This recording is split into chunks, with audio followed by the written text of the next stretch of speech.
Kusangana kwatikuita zvekare pano paHarare 263 panopa change chikuzivisai manews updates ezvinhu zviri kuitika munyika yedu yeZimbabwe.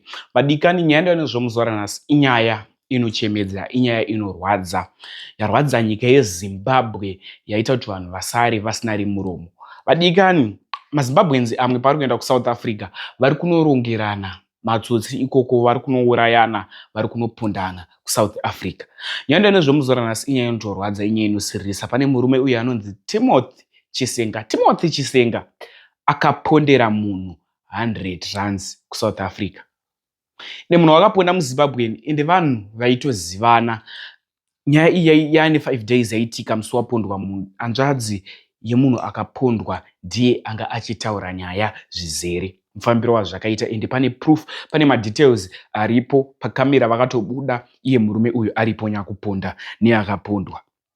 Vari vese vadikani, nyaya yabata nyika yese Zimbabwe, yashekesa Zimbabwe, yashekesa veruzhinji vasina muromo kuti ko vana vevhu vakupindwa nei, vana veZimbabwe vakupindwa nei. Ndo zvava kunoita here kuSouth Africa zvekuti vanonorongerana matsotsi kana kuurayana pachavo. Ndo macases atiri kureceiva. Mwari akanaka, Mwari ndo apindira kuitira kuti mbavha iyi ibatwe.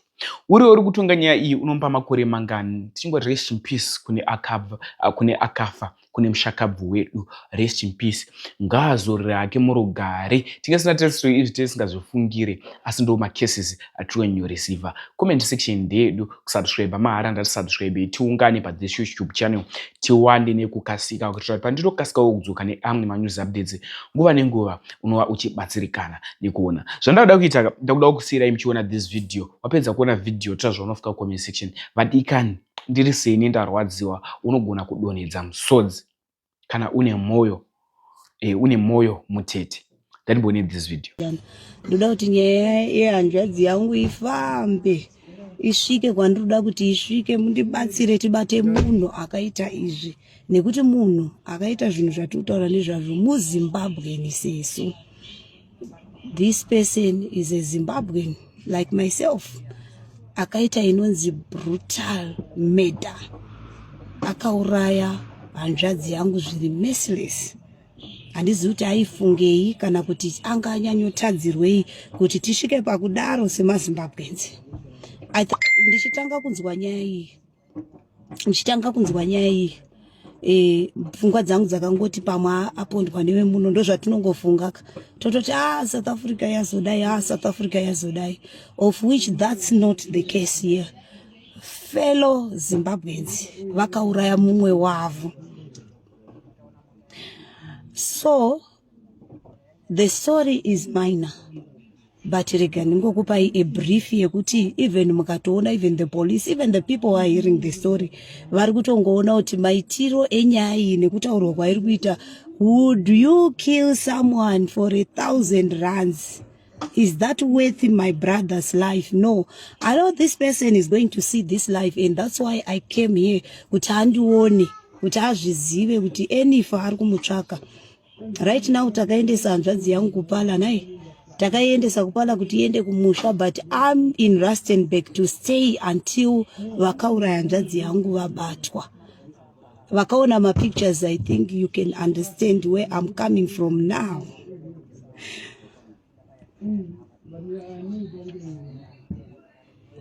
So in this life, ndoda kupa izita remunhu akauraya hanzvadzi yangu.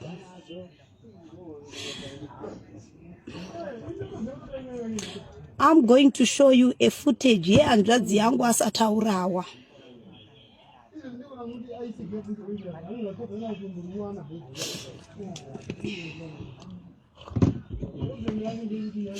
Variko vakamuchengeta muchinda akaita izvika. I would like, Facebook haibvumi kushare ma pictures. Facebook haibvumi kushare ma videos akadaro. Handiti I should have shown you kuti ukaona body yehama yako yakadzwaro, would you keep or hide that person? No. Awiti izvozvo. So my brother was doing mechanics. Inini ndaimuziva ari truck driver. So he was doing mechanics and they were supposed to fix the car yemudharo. vachifanirwa kugadzira mota yemudhara iyena. Mudhara akauya nepati rake, auya nepati rake, uyu anenge akasarawo pamota, shamwari yake ubva yaendawo kunotsvaka pati haina kuzodzoka, zvikanzi ndikuda mari yangu. That's what the story is like. Vamwewo vakati aiwa hazvisiri izvo, pamwe vakavhara 1000. I don't care the story, but this is the story which I'm talking about. Handiti iyo yamakanzwa neyandakanzwa. Vadaro Muchinda akatanga kutsvaka hanzvadzi yangu all over Rustenburg. Akatanga anotsvaga hanzvadzi yangu, akatoibata akati I want to go with you kune umwe wako, ndoda kuti mundipe mari yangu aenda kunotenga pati, something like that. So vakatanga kutenderera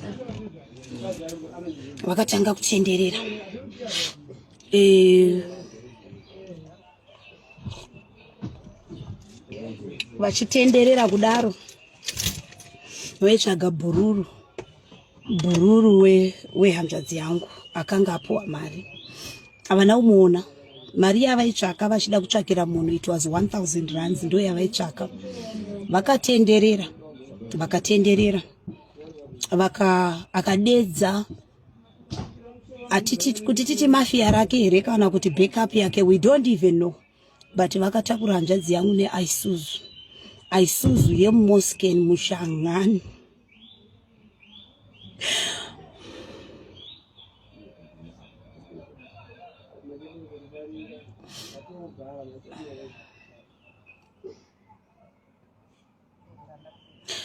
So vamutakura vakanomura. Hatisizori vakamura sei, iye ndiye anoziva maurayiro aakaita. Ndiye anoziva maurayiro aakaita hanzvadzi yangu. So I would love to show you the footage yehanzvadzi yangu. Just hold on, ndakamirira phone. Ndipewo ka phone. Oh my goodness. Takuratidzai munhu akawana hanzvadzi yangu. Kamtema kubva kumusoro zvose.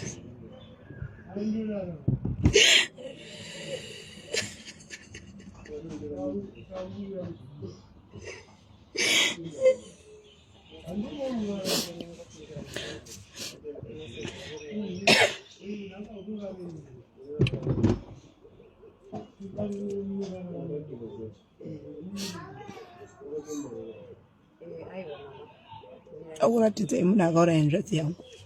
He is a family man. Ane mhuri yake. He is from Chiredzi. Chakudzai zita rake mamuona.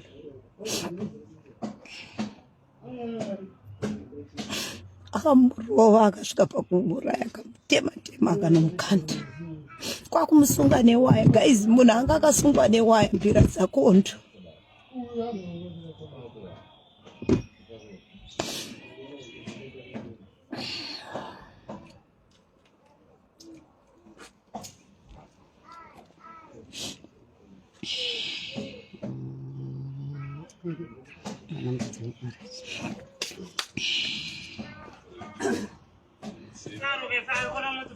Muri kuona zviri kuoneka here?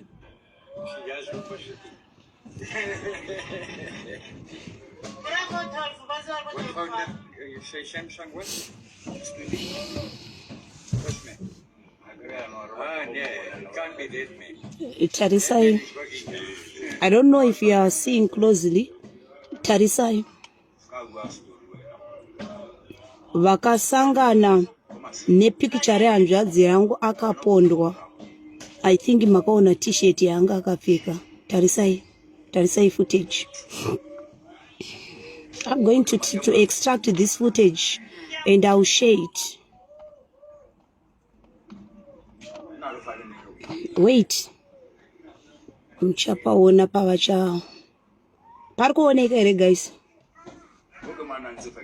Uyu. Mirai hapasiri. Just hold on. Hazvisi kuoneka?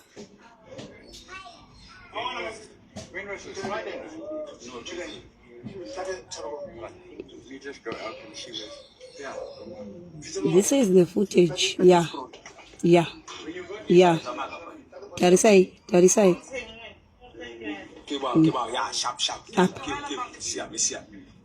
Mukaona uyu apinda uyo ndiye hanzvadzi yangu akabatwa uyu.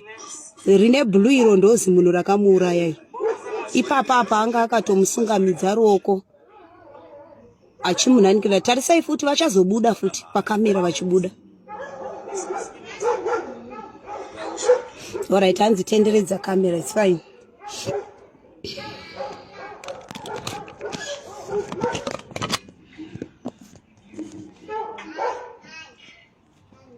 It's fine, regain tenderedza camera.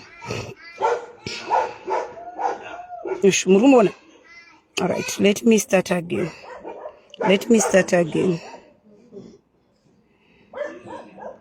This is the footage. Yakuoneka. Yeah. Check on the footage. I'm gonna muna mai vapinda.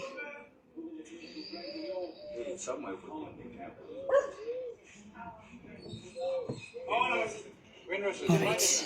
And close the door remote and monones. Okay, again very door remote. Okay. Right. Let me play. I'm gonna.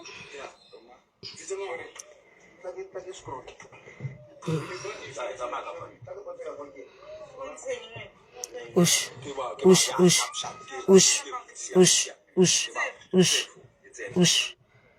Murikuona mupfupi uyo ndo brother yangu. Baba vamurikuona vane shoti nemateki netisheti yeblue ndiye munhu akauraya hanzvadzi yangu. Anogara muRustenburg. Anonzi Timothy Chisenga ndiye akauraya hanzvadzi yangu. Just look, they are working together. Asi pavari kushanda, pavari kufamba ipapa akazvisunganidza nehanzvadzi yangu paruoko. Vakasunganidza nehanzvadzi yangu avo. Mufesi uyu hanzi vakatobvunza kuti mambonere shamwari iya yainzi yaenda ne1,000 rands. So uyu anenge akati handina kuona. Ndobva vati alright handi. Muchavaona vakudzoka. I'm going to pause again. You see, they are coming now. Right. This, right. The short guy, that's my brother. Just guys.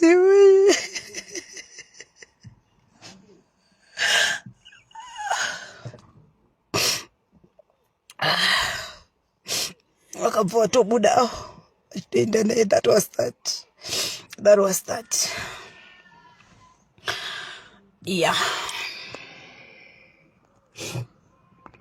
So that's the story. That is what is happening in Rustenburg. Timothy is at large. Arkutiza. Timothy is at large. And any information about Timothy, tell me. My number, ndichaisa clip ya vazhinji vake vane connection vamwe vabatwa vamwe havana, but ndichaisa number. Ari kuziva kuna Timothy Chisenga anoita zvescrape aigara musondela. Please get in touch. Timothy is a married man. Ane vana 2. Mukadzi wake akaenda kuZimbabwe muna January. Mukadzi wa Timothy akaenda kuZimbabwe muna January. Asisiri muRustenburg izvo zvasi murume wake ndiye ari muRustenburg. Oi.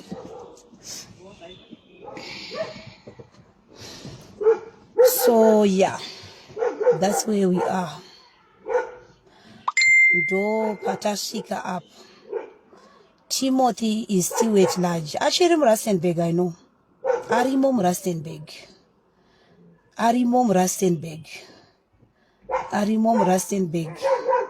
And I'm still in Rustenburg myself. It's better iende chitunha chinovigwa kumusha kusvikira ndawana akauraya hanzvadzi yangu. Ndiri munhu. And I'm making progress. It's like ari kungotiudzawo maitikire zvinhu. Vakada kumbotraya kuhide this murder vachiisa information yekunyepa mumagrupu. Aidanana nemukadzi wemunhu. Akazodai. Aiwa ndiye akauraya munhu. Timothy. He's the one. Timothy Chisenga. Anobva kuchiredzi. like the style now yekuuraya nayo wakadi ungomudzipa zvakana mudambura nefuti. Wasn't it better pane zvawazotiitira izvi zvaazotiitira izvi it is too much, you know, because my brother no matter kupfupika kana kuti kusave a man enough like what you thought, he was a family man as well, and he was my brother after all. Anyway, so that is Timothy akauraya hanzvadzi yangu. So I'm going to put my number here. Be safe. No, I'm safe. Everything that is happening, I'm behind. Timothy needs to know that kuti Sisiva Shoti was also a police officer. I'm now using my skills to go to the bottom of the murder yahanzvadzi yangu. Aritoshamisika kuti zvese izvi ndiri kuzviwana sei. That's who I am. Pasina polisi yacho bozi nechitotinonokera. Inechitotinonokera zvekutodaro. So anyway, yeah, thank you so much guys. I'm here alone in Rustenburg. Tiringoitawo zvatiri kuita tiri tega. Anozikamwa kani foto rinooneka reko anozikanwa Timothy Chisengo. Anotozikanwa tiri kutozivani zvake. Haisi kuti inyaya yekuti chi andozikana izvi zvaakatorwa tobo akatitiza zvinhu zvake akaenda kwaakaenda, but ari local.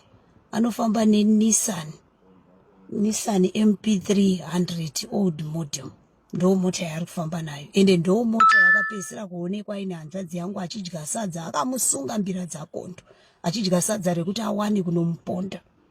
You see, iye Timothy ye vatori baba chaivo, vatokura chaivo vakatosvika kwakuuraya mwana wevamwe vanhu nekuda kwe1000. It's better for him dai akamukidhinepa akati munhu wake atiza nemari yangu tipei mari taimpa. But anyway, akafunga kuti ndo zvaakagona kukacha nemapemba.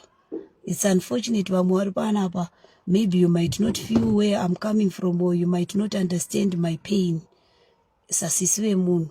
But kukutaurira ichokwadi, if you are going to encounter my pictures, even society yaakarasirwa vari kutaura kuti yo, this is bullshit. How could you? Over 1,000. 1,000 rands. Anonzi Timothy Chisenga anoita zvemascrape. Antonzi futi ane munhu waakavhara mari, munhu yaakafa pamwe kufa kwaakaita munhu yesinganzwisiki ndiye. Mota yaari kudhiraivha haisi mari yaakashanda. Ane munhu waakabira asi munhu iweya eventually akafa. Iye kwakunotenga chiNissan ichocho kuti akatochigombira kumunhu yaakafa. That's the information. Because the way my brother was murdered, unotoona kuti haasi first time offender. Agara nebasa rekutema nemachete 1,000. Come on. Hakuna zvinhu zvakadaro. But anyway guys, thank you so much nezvandakutaurirai vari muRustenburg. If you can help me with the information, vangoonawo Timothy batai munhu munofonera Bitikong police station, ndo iri kuita nyaya dzacho. Kana kuti nearest police station mondibata vanosvika vakomana, because murume is now at large. Ari kutotiza. Yeah, hanzi money is the source of all evil. That's correct. Mari inotipesanisa, rufu runotisanganisa, ndicho chokwadi.